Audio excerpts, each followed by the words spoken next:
So we're opening and taking a look at the Do Honest wireless rear view camera system kit. So this is for your vehicle, probably a larger vehicle, where you're going to set it up to see behind your trailer or to see your trailer. So let's take a look at what's in the box and see what the connections are going to look like. So nice instruction manual, QR code. So this comes with its own screen that you're going to hook up in the front of your vehicle so that you can see. So here is the screen that you're going to be able to view, and with its hookups to be able to mount it somewhere on your dash. A couple of different power cable options, a plug, some mounting hardware for the dash, and then the camera itself. This is to mount outside the vehicle. It is magnetic and it's going to send a signal. So it's wireless. It's going to send a signal to the front.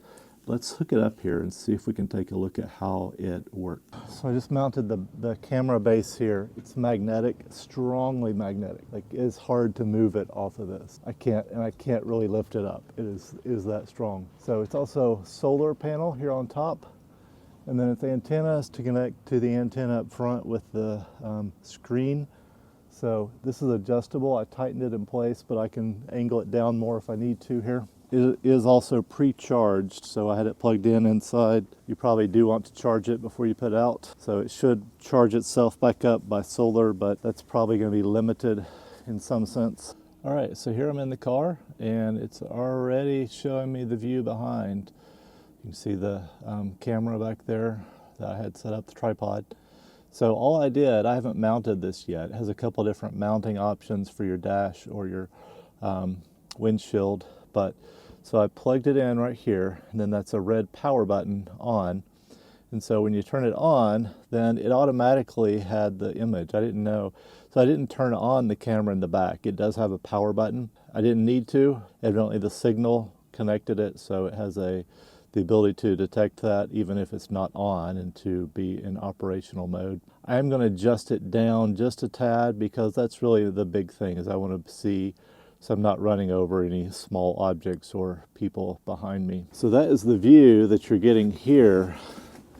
The whole reason I'm using this is because my rear view camera is going to be mostly blocked by this luggage carrier. And notice that the camera, the way it is showing the tripod, it looks much further back than it actually is from the vehicle. So that's something to note. It's not going to have, I don't think it's going to have any kind of backup warning like our backup cameras do. It does have a good wide view of everything behind it.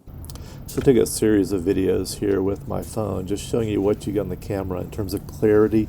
In daylight, I thought it was really good. So again, you can look at this while you're moving in traffic, unlike the backup camera that you're going to have on your vehicle typically. So if you're wanting to monitor a trailer or something behind you, I think it's really helpful for that. I do have the parking guides on here. You can see here how the image changes based on the light. So when it was in color, it was getting more light, and then it shifts back to the black and white where it's pretty grainy.